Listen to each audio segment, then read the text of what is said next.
नरं चैव नरोत्तमं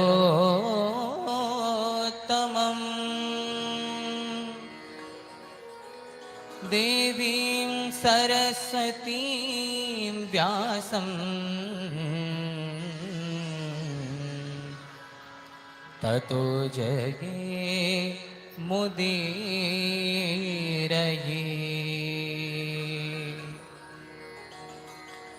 जय जय श्री राधा रमण, जय जय नवल किशोर,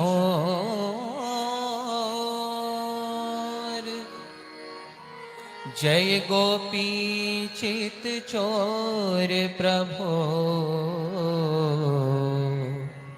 श्री जय जय माखन चोर, श्री जय जय माखन चोर।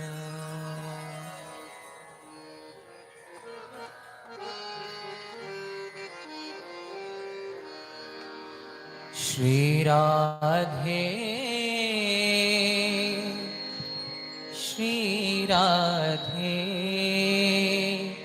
राधे राधे प्रिया प्रिया। श्री राधे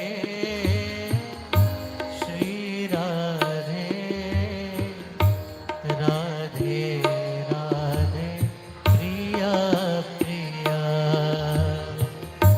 श्री कृष्णा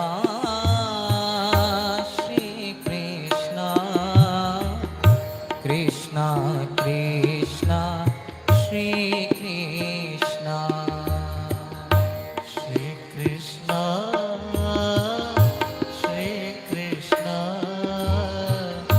कृष्णा कृष्णा श्री कृष्णा।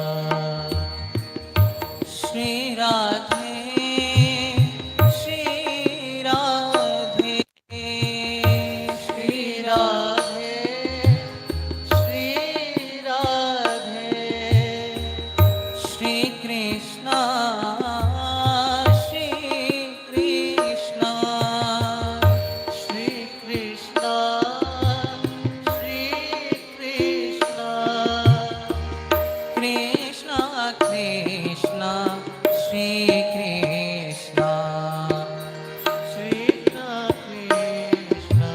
श्री कृष्णा। श्री राधे श्री राधे राधे राधे प्रिया प्रिया।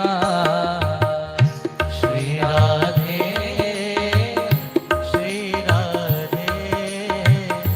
राधे राधे प्रिया प्रिया। श्री कृष्णा कृष्णा कृष्णा श्री कृष्णा।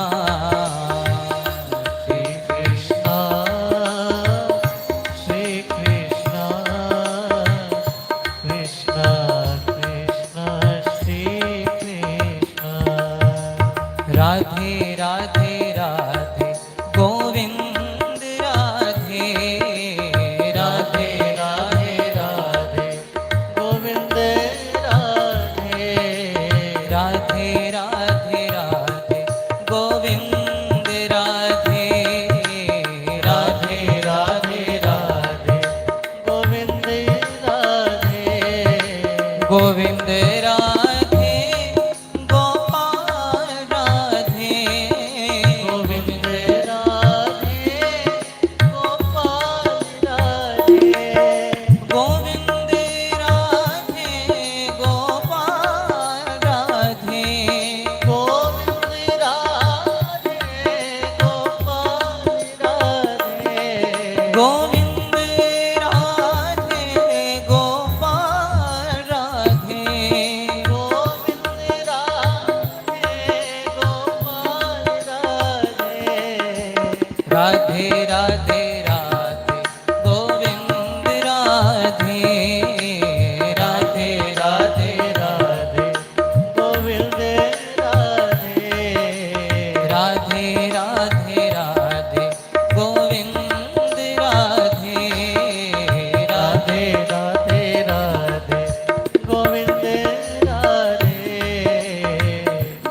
ठाकुर हमरे रमण बिहारी, हम हैं रमण बिहारी के। ठाकुर मेरे रमण बिहारी, हम हैं रमण बिहारी के।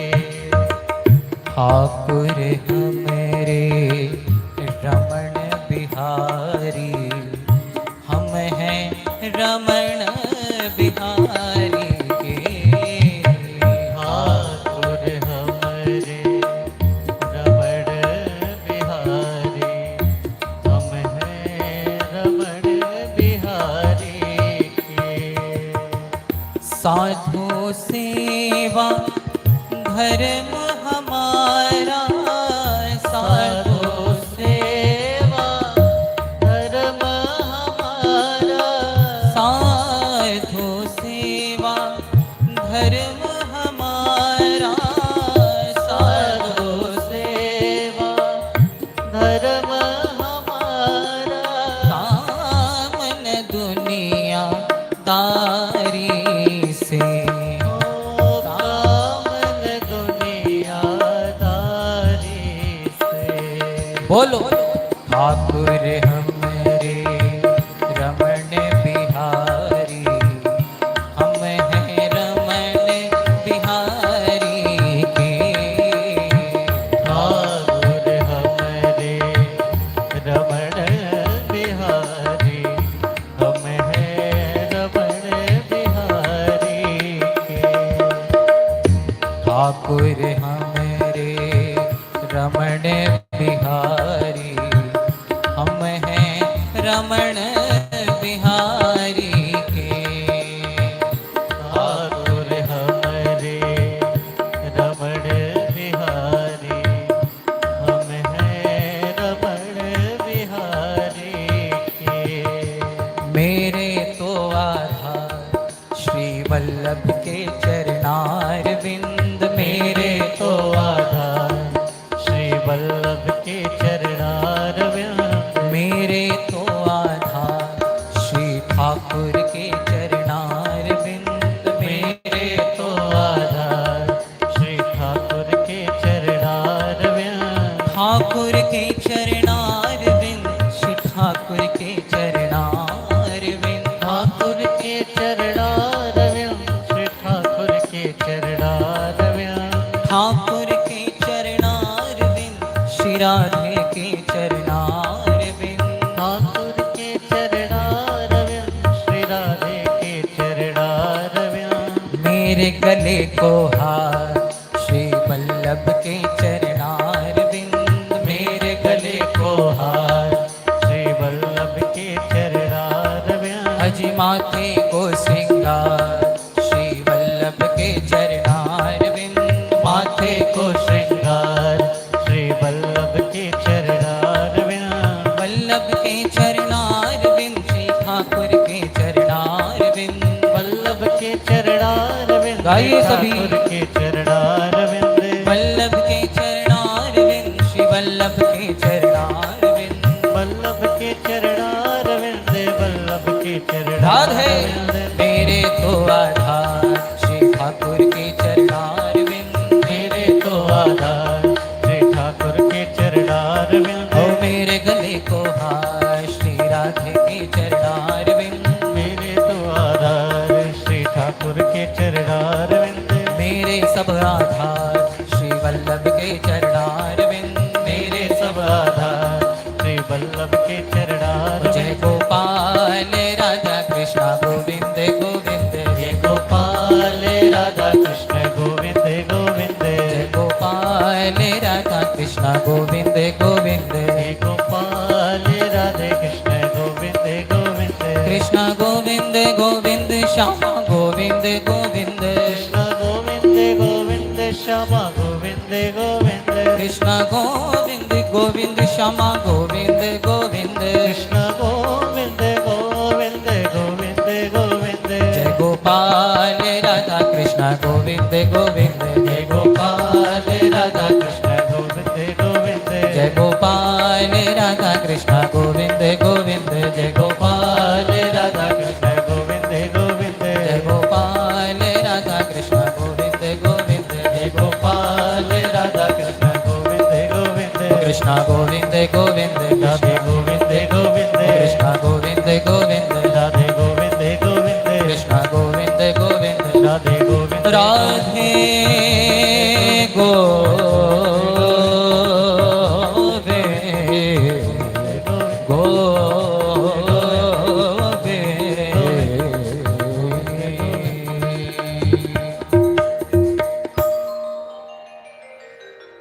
प्रेम से बोलिए श्री सद्गुरुदेव भगवान की जय हो बाबा विश्वनाथ की जय हो श्री भागवत महापुराण की जय हो गंगा मैया की जय हो गौ माता की जय हो सब संतों की जय हो सब भक्तों की जय हो सत्य सनातन धर्म की जय हो हरि ओम नमः पार्वती पतये हर हर महादेव।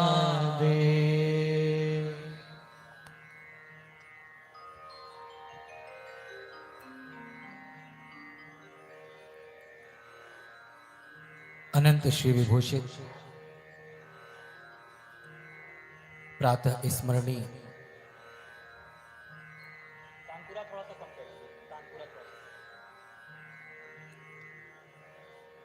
अखिल कोटि ब्रह्मांड नायक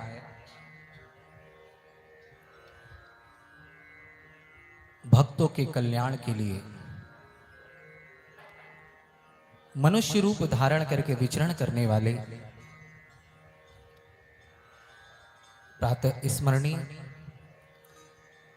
श्री सद्गुरुदेव भगवान के कमलवत चरणों में कोटिशः नमन करते हुए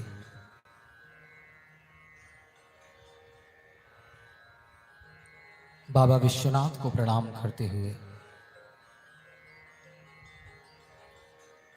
जिनकी गोद में बैठ करके हम सभी इस श्रीमद् भागवत महापुराण की दिव्य कथा का रसास्वादन कर रहे हैं, भागीरथी मां गंगा को प्रणाम करते हुए समस्त मनोकामनाओं को पूर्ण करने वाली कामधेनु भगवती गौ माता को प्रणाम करते हुए अपने माता पिता को प्रणाम करते हुए जितने भी यहाँ विप्रगण उपस्थित हैं तथा जितने भी श्रोतागण आप सभी उपस्थित हैं, आप सभी को मैं इस व्यासपीठ से प्रणाम करता हूं।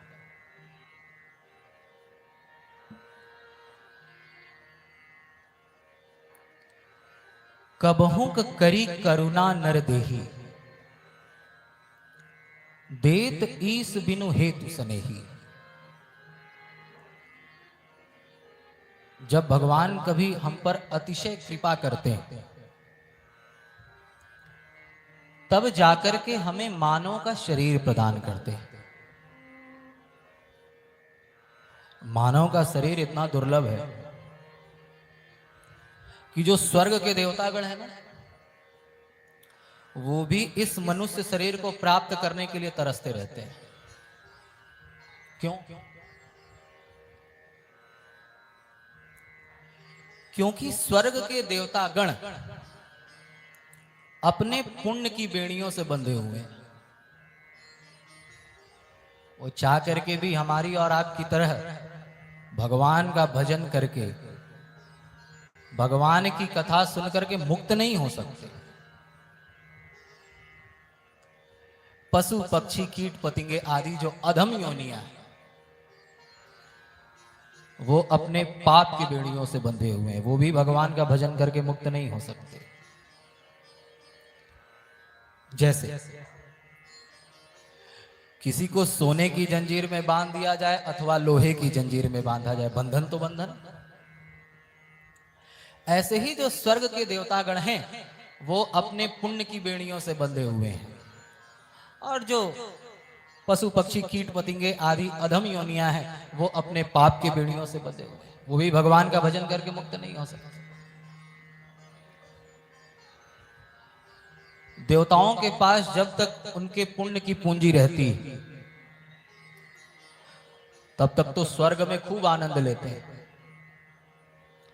लेकिन जैसे ही पुण्य समाप्त हुआ कि क्षिणे पुण्य मर्त्य लोकम विशंति, उन्हें पुनः इस मृत्यु लोक में आना पड़ता है, 84 लाख योनियों में भटकना पड़ता है।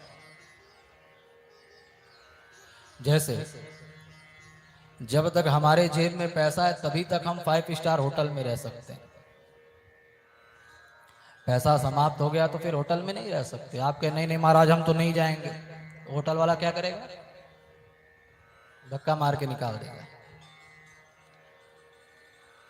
ऐसे ही जब तक देवताओं के पास उनके पुण्य की पूंजी रहती है तब तक तो स्वर्ग में खूब आनंद लेते हैं, लेकिन जैसे ही पुण्य समाप्त हुआ उन्हें पुनः इस मृत्यु लोक पर आना पड़ता है। एक बार माता रुक्मिणी भगवान कृष्ण को भोजन करा रही थी। भोजन करते करते करते करते अचानक भगवान कृष्ण हंसने लगे। माता रुक्मिणी ने कहा प्रभु आप ऐसे अचानक हंसे क्यों? भगवान ने कहा नहीं नहीं देवी कोई बात नहीं, बस ऐसे ही अनायास हंसी आ गई। माता रुक्मिणी ने कहा नहीं नहीं प्रभु मैं जानती हूं आप बड़े लीलाधारी हैं, आप और बिना किसी कारण के हंसे ऐसा तो हो ही नहीं सकता। बताएं आपकी हंसी का कारण क्या है? भगवान कृष्ण ने मुस्कुरा करके कहा देवी देखो वो जो चीटा है ना कैसे गुड़ की भेली के पीछे पीछे पीछे पीछे भाग रहा है, बस उसी को देख करके मुझे हंसी आ गई। माता रुक्मिणी ने कहा प्रभु इसमें हंसने वाली कौन सी बात है? अरे चीटा है चीटी है तो मीठे के पीछे ही भागेंगे। आप निश्चित ही मुझसे अभी भी कुछ छिपा रहे हैं। भगवान कृष्ण ने मुस्कुरा करके कहा देवी जानती हो दरअसल ये जो चीटा है ना ये पिछले जन्म में देवराज इंद्र था, अब इसका पुण्य समाप्त हो गया तो देखो कैसे चीटा बन करके गुड़ की भेली के पीछे पीछे भाग रहा है, बस इसी को देख करके मुझे हंसी आ गई। क्षिणे पुण्य मर्त्य लोकम विशंति, देवताओं के पास जब तक उनके पुण्य की पूंजी रहती है तब तक तो स्वर्ग में खूब आनंद लेते हैं, उसके बाद उन्हें पुनः इस 84 लाख योनियों में भटकना पड़ता। तो जो स्वर्ग के देवतागण हैं वो भी भगवान का भजन करके मुक्त नहीं हो सकते। पशु पक्षी कीट पतंगे आदि जो अधम योनियां हैं वो भी भगवान का भजन करके मुक्त नहीं हो सकते। एकमात्र मनुष्य योनि ही ऐसी है जिसमें हम सभी भगवान का भजन करके भगवान की कथा सुन करके हम सभी इस 84 लाख योनियों के बंधन से छुटकारा प्राप्त कर सकते हैं। कबहू का करी करुणा निर्देह। एक किसान खेत में हल चला रहा था। हल चलाते चलाते उसे एक हीरा मिला। अब बेचारा भोला भाला किसान वो क्या जाने ये क्या है। उसने सोचा कि कोई अच्छा बढ़िया चमकदार पत्थर है, चलो इसे हल में लगा देते हैं, चमकेगा सुंदर लगेगा। अब वो उस हीरे को उठा करके अपने हल में लगा करके खेत की जुताई करने लगा। उसी रास्ते से एक दिन एक जौहरी जा रहा था। अब जौहरी ने जैसे ही दूर से देखा पहचान लिया, अरे ये तो बड़ा कीमती हीरा है। जौहरी उसके पास आए। जौहरी समझ गया कि लगता है ये भोला भाला किसान ये इसको पता नहीं है कि ये इतना मूल्यवान हीरा है। जौहरी ने कहा क्यों भाई क्या तुम ये पत्थर मुझे दोगे? किसान ने कहा अरे भैया कैसी बात करते हो, तुम तो हमारे गांव के ही हो, ले जाओ।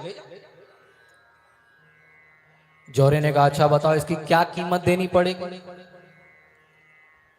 किसान ने कहा भैया कीमत क्या, ये चमकदार पत्थर ही तो है, जो समझ में आए दे दो। जौहरी ने अपने जेब से 100 का नोट निकाला और उस किसान के हाथ पर रख दिया। किसान ने उस हीरे को लेकर के जौहरी के हाथ पर रखा और जैसे ही जौहरी के हाथ पर उस हीरे को रखा, वह हीरा 1000 टुकड़ों में बट गया। और उस हीरे में से आवाज आई, अरे जौहरी, ये भोला भाला बेचारा किसान मेरी कीमत नहीं जानता था, लेकिन तुम तो जौहरी हो, तुम तो मेरी कीमत जानते थे। तुम तो जानते थे कि मैं करोड़ों का हूं। जानते हुए भी यदि तुम करोड़ों नहीं दे सकते तो कम से कम लाख तो देते थे, कम से कम मेरी कीमत तो रह जाती। ठीक उसी प्रकार से भगवान ने हम सबको ये मानव शरीर रूपी हीरा प्रदान किया है। तो विचार करना चाहिए, कहीं हम भी उस किसान की तरह इसे केवल ऐसा ही साधारण शरीर तो नहीं समझते। कबहू करी करुणा नरदेही। घून आप लोगों ने देखा होगा, किसने किसने देखा है भाई, एक बार हाथ उठाइए। आज कलश यात्रा भी निकाली गई है, समय रखा गया था 9 बजे का, कलश यात्रा निकली 11:30 बजे।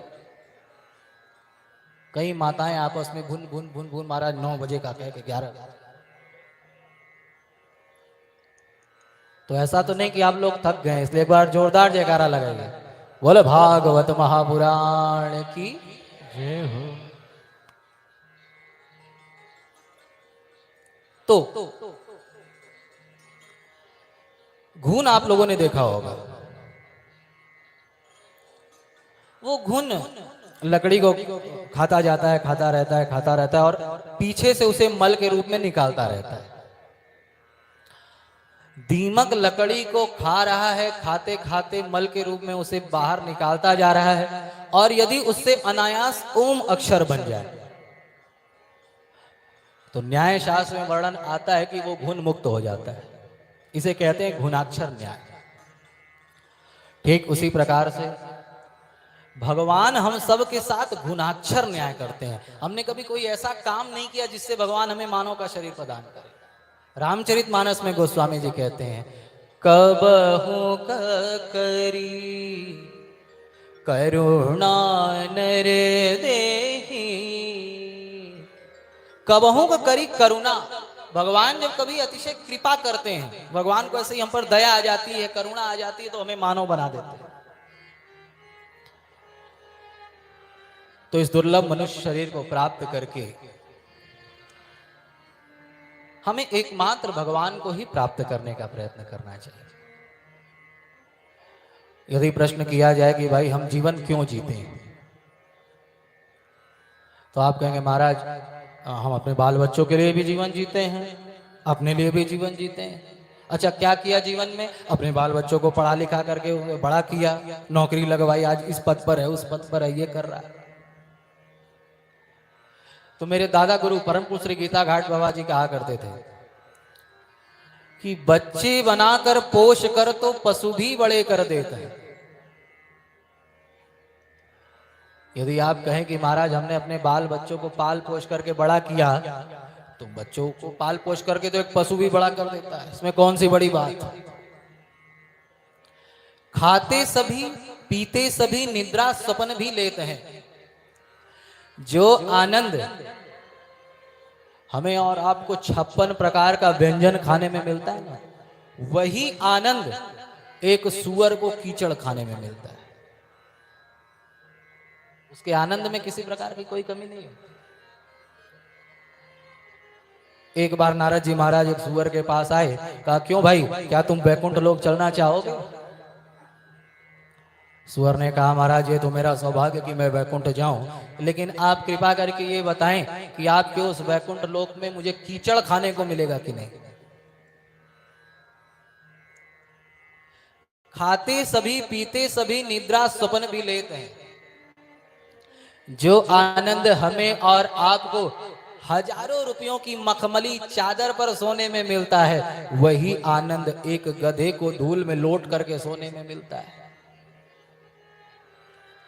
बच्चे बनाकर पोष कर पशु भी बड़े कर देते हैं। खाते सभी, पीते सभी, निद्रा स्वप्न भी लेते हैं। पशु सम नहीं जीना भला, गर्देह मानुष की धारी। पालो सनातन धर्म को, क्यों बना हुआ है बेविचारी। जब भगवान ने कृपा करके हमें मानव का शरीर प्रदान किया है तो इस दुर्लभ मनुष्य शरीर को प्राप्त करके हमें एकमात्र भगवान को ही प्राप्त करने का प्रयत्न करना चाहिए।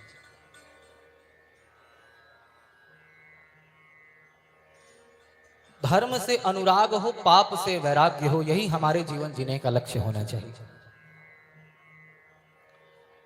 जीवन तो सभी जी रहे हैं, लेकिन यदि पूछा जाए जीवन क्यों जी रहे हैं, दिन भर कर्म करते हैं कि पेट भर जाए, और जब पेट भर जाता है तो फिर काम में लग जाते हैं।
प्रेम से बोलिए श्री भागवत महापुराण की जय हो।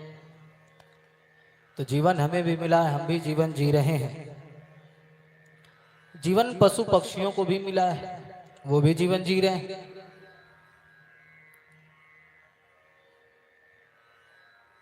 यदि सर्प को थोड़ा सा छेड़ दिया जाए तो तुरंत फन फैला करके हमें काटने के लिए दौड़ पड़ता है, और हमें भी यदि कोई थोड़ा सा छेड़ दे, दो चार बात कह दे, तो हम भी उसे काटने के लिए दौड़ पड़ते हैं। तो क्या हमारे क्रोध में और सर्प के क्रोध में कोई अंतर है? एक कुत्ते के मोहल्ले में दूसरा कुत्ता चला जाए तो उसे भौं भौं भौं भौं करके भगा देता है। ऐसे ही हम भी रात दिन ये मेरा है ये तेरा है करते हुए आपस में लड़ते रहते हैं। तो क्या हमारे और कुत्ते में कोई अंतर है? बहुत जोर से बोलिए भाई।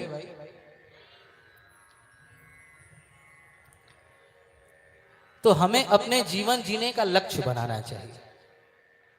जीवन जीना महत्वपूर्ण नहीं है, बल्कि लक्ष्यपूर्ण जीवन जीना महत्वपूर्ण है। आज हमारा जीवन केवल जीविका के लिए, केवल जीविका के लिए जीवन। लेकिन याद रखिएगा, जीवन जीविका के लिए नहीं बल्कि जीविका जीवन के लिए होनी चाहिए, और हमारा संपूर्ण जीवन जगत के धन जगदीश के लिए होना चाहिए। महापुरुषों ने अपने जीवन जीने का लक्ष्य बनाया। मेरा लक्ष्य महान, काम क्रोध मद त्याग, प्राणी मात्र से प्रेम हो, पाप विषय वैरा। हमारे जीवन जीने का लक्ष्य होना चाहिए काम का त्याग करना, क्रोध का त्याग करना, लोभ का त्याग करना।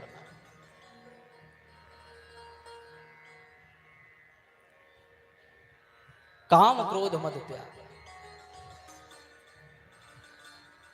अहंकार का त्याग, प्राणी मात्र से प्रेम।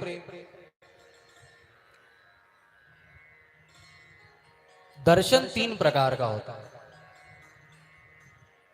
उत्तम दर्शन, मध्यम दर्शन, अधम दर्शन। जैसे केवल भगवान के मंदिर में जाकर के भगवान की मूर्ति में, भगवान की प्रतिमा में भगवान का दर्शन करना, ये अधम दर्शन। ध्यान से सुनिएगा, केवल भगवान के मंदिर में जाकर के भगवान के मूर्ति में भगवान का दर्शन करना कि यही भगवान है, ये अधम दर्शन माना गया है। भगवान की मूर्ति के साथ साथ संतों में, ब्राह्मणों में, ऐसे श्रेष्ठ महापुरुषों में भी भगवान का दर्शन करना, इसे मध्यम दर्शन माना गया है।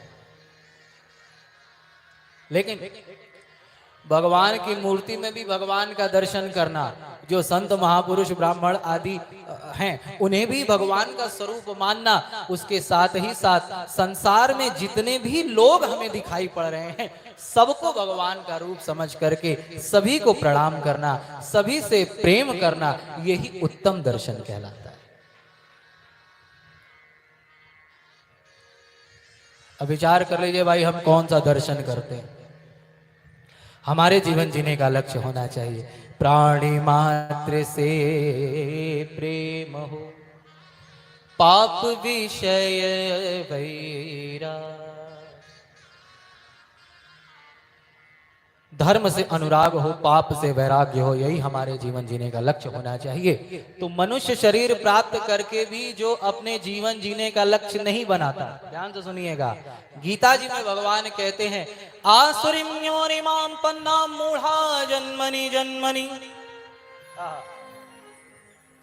भगवान कहते हैं पार्थ, जो मनुष्य शरीर को प्राप्त करके अपने जीवन जीने का लक्ष्य नहीं बनाता, मुझे प्राप्त करने का प्रयत्न नहीं करता, मैं उसे बार बार बार बार बार बार घोर नरक में डालता रहता हूं और जल्दी उसे नरक से बाहर निकलने नहीं देता। किसी राजा के राज्य में एक भंगी रहता था। भंगी आप लोग समझ रहे हैं, कीचड़ आदि ढोने का काम कर, नाले की सफाई करता है। राजा उसकी सेवा से प्रसन्न हो गया, भाई ये बड़ी ईमानदारी के साथ सेवा करता है। राजा को दया आई, उसने उस भंगी को एक सोने की टोकरी दे दी। अब वो भंगी उस सोने की टोकरी लेकर के उस सोने की टोकरी में कीचड़ ढोने का काम करने लगा। राजा को पता चला, उसने कहा अरे मैंने उसकी सेवा से प्रसन्न होकर के उसे सोने की टोकरी दी कि वो उसे बेच करके फिर ये कीचड़ ढोने का काम बंद कर देगा। लेकिन ये सोने की टोकरी लेकर के उसी में कीचड़ ढो रहा है। राजा को गुस्सा आया और राजा ने उससे वो सोने की टोकरी वापस ले ली। ठीक उसी प्रकार से जब हम सभी नाना प्रकार के कीट पतिंगा, कीड़ा मकोड़ा बन करके घूमते रहते हैं, भगवान को दया आती है तो भगवान हमें मनुष्य शरीर रूपी सोने की टोकरी दे देते हैं। लेकिन जब इस सोने की टोकरी को पा करके भी हम इसमें काम, क्रोध, लोभ, मोह, राग, द्वेष रूपी कीचड़ को ढोने लगते हैं, तो भगवान कहते हैं बताओ, मैंने इसे मानव शरीर रूपी सोने की टोकरी दी, इसमें भी ये वही काम कर रहा है। तो भगवान हमसे पुनः इस मानव शरीर रूपी सोने की टोकरी को छीन लेते हैं और काम, क्रोध, लोभ, मोह रूपी कीचड़ को ढोने के लिए फिर से गधा बना देते हैं, फिर से सुअर बना देते हैं। जाओ कब हूं करी करुणा नर दे। पहले तो भगवान ने कृपा की, महाराज हमें मानव का शरीर प्रदान किया। दूसरी कृपा क्या की? मानव का शरीर देकर के भी हमें भारत भूमि में जन्म दिया।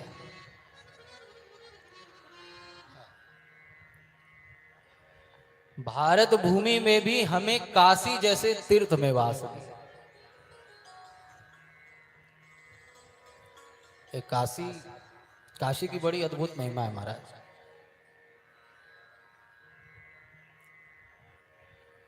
काशी को ब्रह्मा जी ने नहीं बनाया, इस काशी को स्वयं भगवान महादेव ने बनाया। एक बार माता पार्वती ने भगवान शंकर से कहा, भोलेनाथ आप हमेशा भक्तों से घिरे रहते हैं, महाराज कोई एक ऐसे स्थान पर चलें जहां केवल हम और आप विहार करें। आप मुझे भगवान की कथा सुनाएं, मैं आपके बगल में बैठ करके भगवान की कथा सुनूं। आप राम नाम का संकीर्तन करते हुए डमरू बजाएं, मैं आपके साथ नृत्य करूं। भोले बाबा ने कहा, भाई ठीक है। तब भोले बाबा ने अपने त्रिशूल के ऊपर एक पुरी का निर्माण किया, जिसे कहते हैं काशीपुरी। इसकी रचना ब्रह्मा जी ने नहीं की, इसकी रचना स्वयं भगवान शंकर ने की। शास्त्र कहता है कि प्रलय के समय सबका नाश हो जाता है, लेकिन इस काशी का कभी नाश नहीं होता। काशी में कभी प्रलय नहीं आता।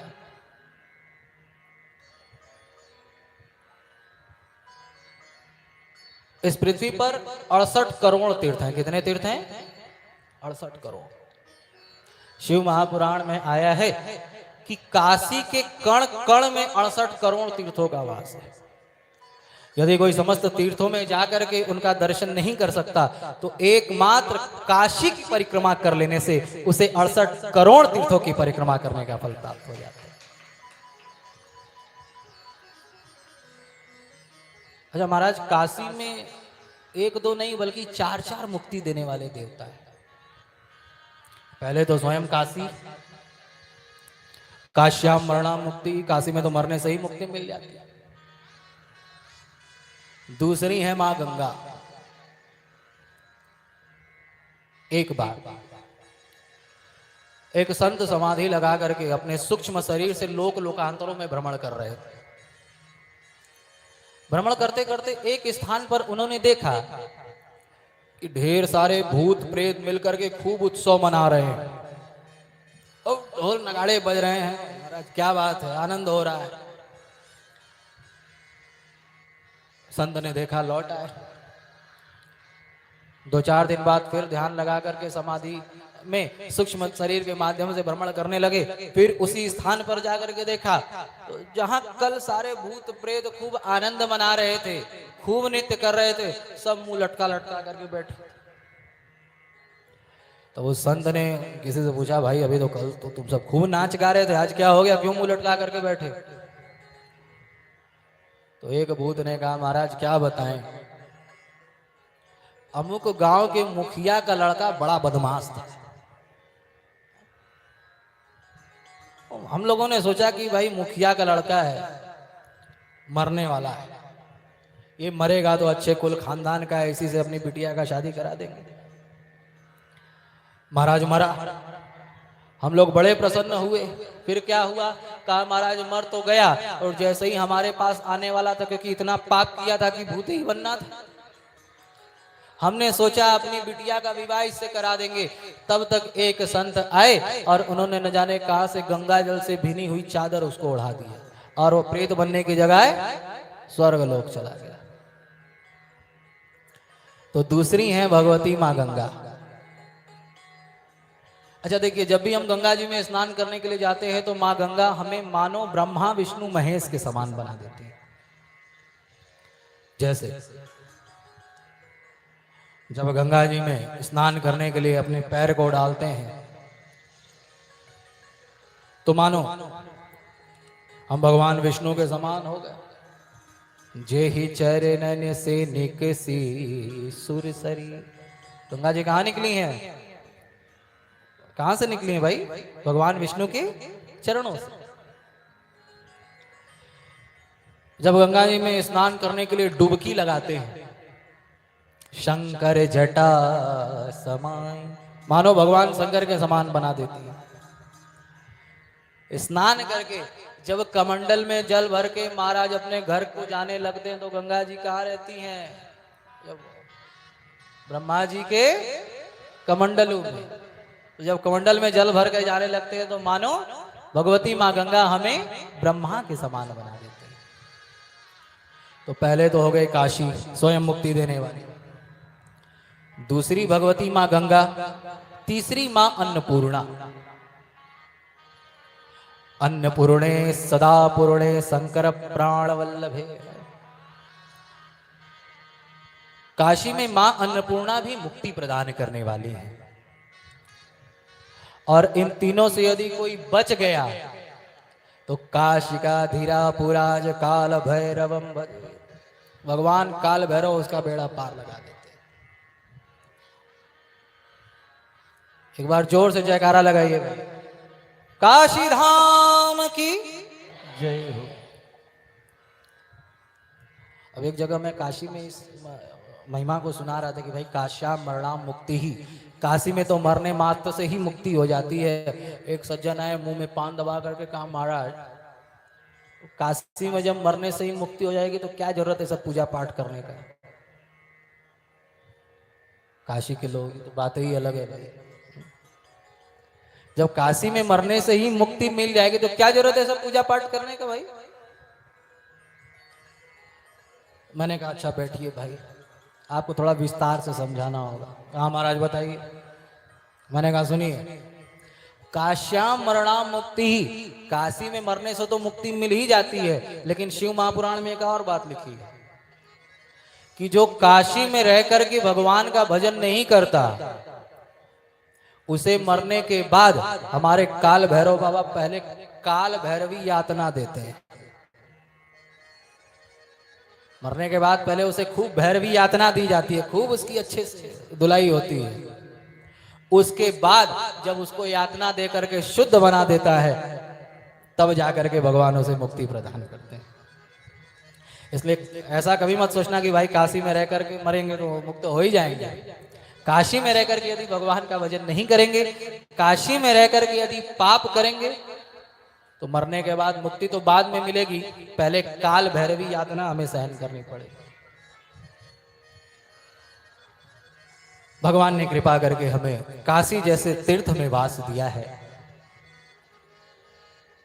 चौथी कृपा भगवान ने हम पर की कि काशी जैसे तीर्थ में श्रावण मास में हम सबको भगवान शंकर के इस दिव्य प्रांगण में बैठ करके श्रीमद् भागवत महापुराण की कथा कहने और सुनने का सौभाग्य प्राप्त हो रहा है।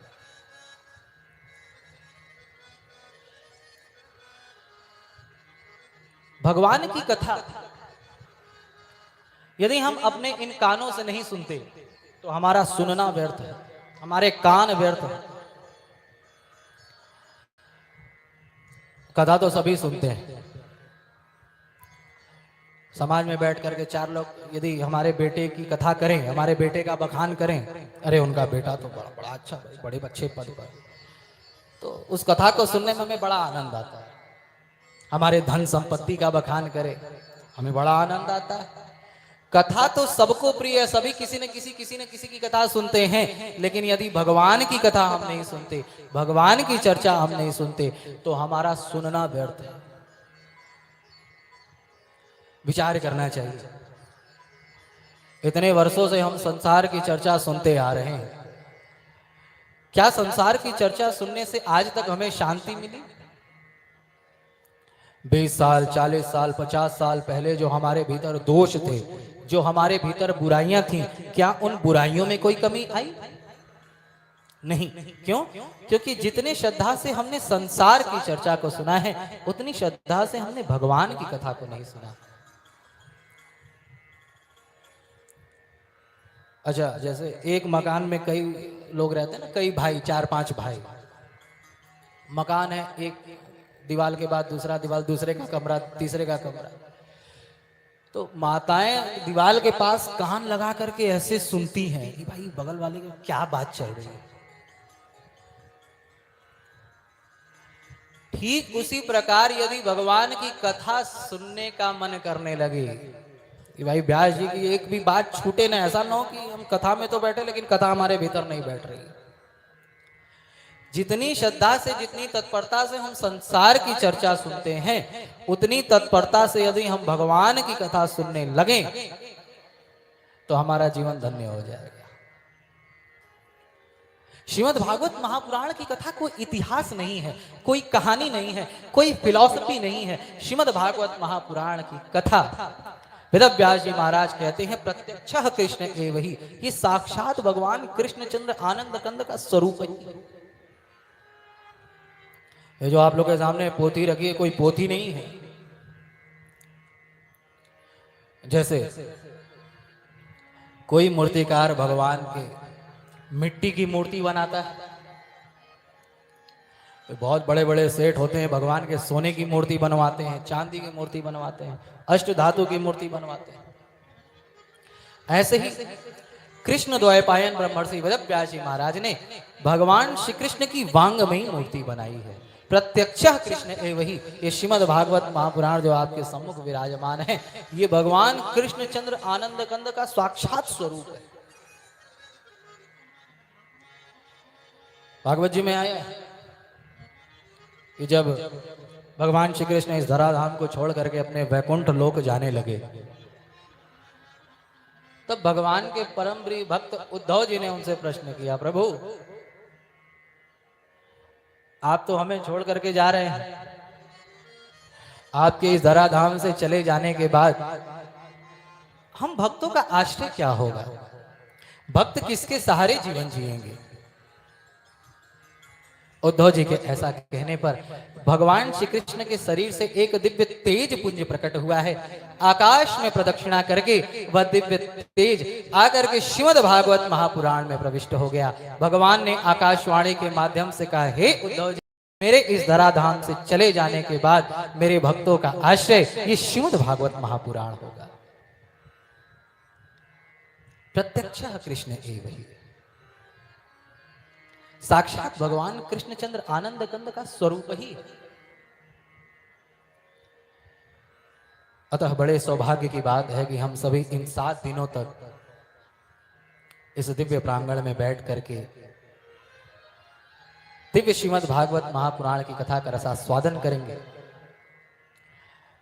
आज तो कथा का प्रथम दिवस है, कलश यात्रा भी निकाली गई है, तो आज हम लोग केवल भागवत जी की महात्म्य की चर्चा सुनेंगे।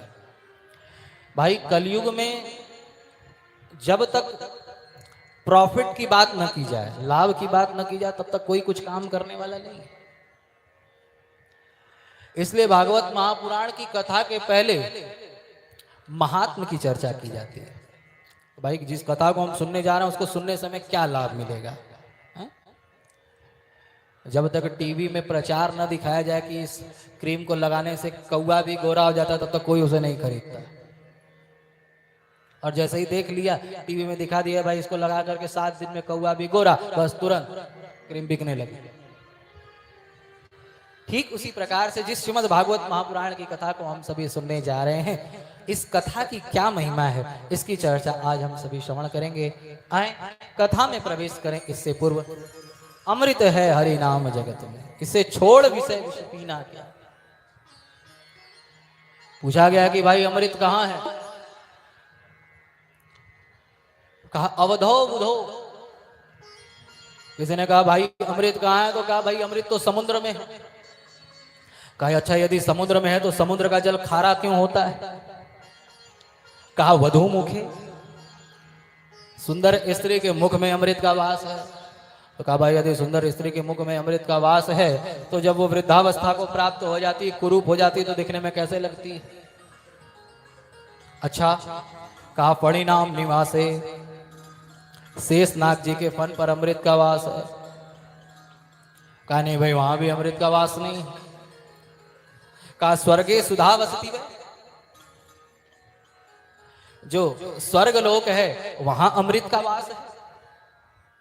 किसी ने कहा भाई यदि स्वर्ग में अमृत रहता तो क्षीणे पुण्य मर्त लोकम विशंति, देवताओं को स्वर्ग से नीचे क्यों आना पड़ता?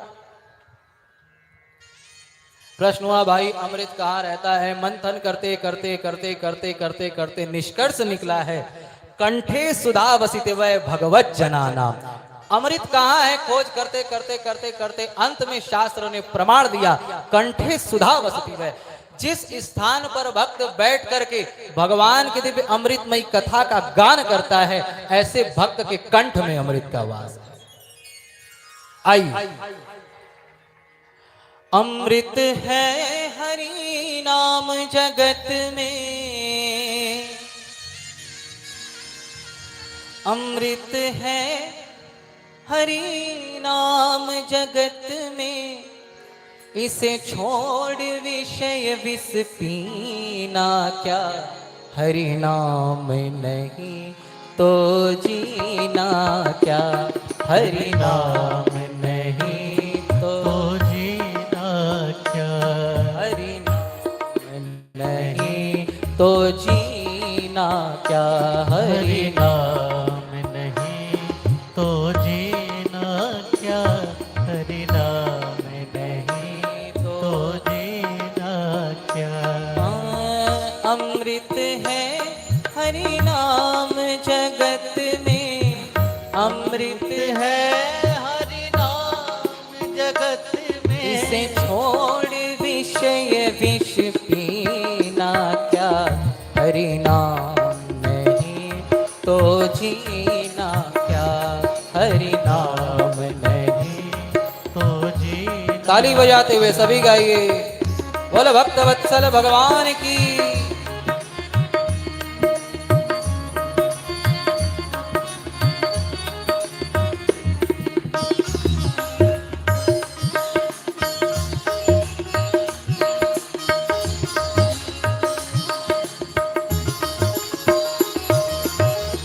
काल सदा अपने रस डोले, ना जाने कब सिर चढ़ बोले, काल सदा अपने रस डोले, ना जाने कब सिर चढ़े बोले, काल सदा अपने रस डोले, ना जाने कब सिर चढ़ बोले, काल सदा अपने रस डोले, ना जाने कब सिर चढ़े बोले, हरि का नाम जपो निशिवासर, हरि का नाम जपो निस्वास, इसमें दिन बरस महीना क्या, हरि नाम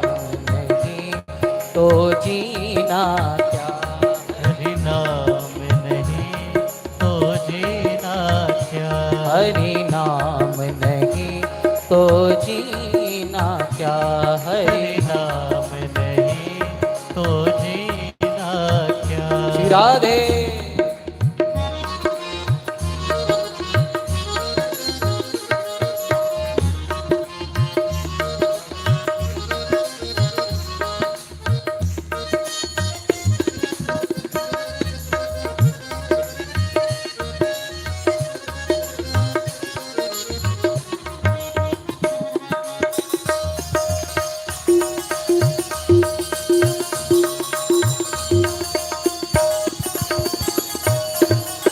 भूषण से सब अंग सजावे, रसना पर हरि नाम न लावे, भूषण से सब अंग सजावे, रसना पे हरि नाम न आवे, भूषण से सब अंग सजावे, रसना पर हरि नाम न लावे, भूषण से सब अंग सजावे, रसना पे हरि नाम न आवे, देह पड़ी रह जाए यहीं पर, देह पड़ी रह जाए यहीं पर, देह पड़ी रह जाए यहीं पर, देह पड़ी रह जाए यहीं पर, फिर कुंडल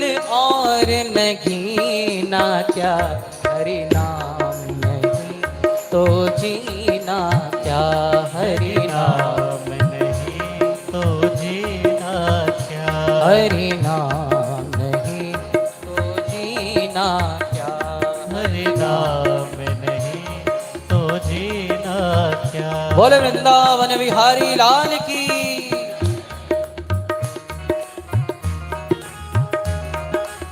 मीठी मीठी ताली सेवा देते हो, जय हो।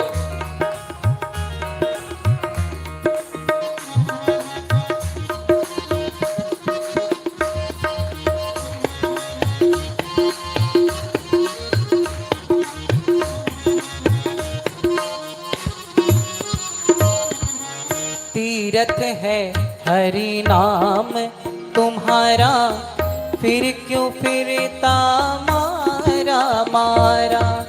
तीरथ है हरि नाम तुम्हारा, फिर क्यों फिरता मारा मारा। तीरथ है हरि हरि नाम तुम्हारा, फिर क्यों फिरता मारा मारा। फिर क्यों फिरता मारा मारा। फिर क्यों फिरता मारा मारा। अंत समय हरि नाम न आवे, अंत समय हरि नाम न आवे। अंत समय हरि नाम न आवे, अंत समय हरि नाम न आवे। फिर काशी और मदीना क्या, हरि नाम नहीं तो जीना क्या, हरि नाम नहीं तो जीना क्या। अमृत है हरि नाम जगत में, अमृत है हरि नाम जगत में। अमृत है हरि नाम जगत में, अमृत है हरि नाम जगत में। इसे छोड़ विषय विष पीना क्या, हरि नाम नहीं तो जीना क्या, हरि नाम नहीं तो जीना क्या। हरि नाम नहीं तो जीना क्या, हरि नाम नहीं तो जीना क्या, हरि नाम नहीं तो जीना क्या, हरि नाम नहीं तो जीना क्या। प्रेम से बोलिए श्री भागवत महापुराण की। जय हो।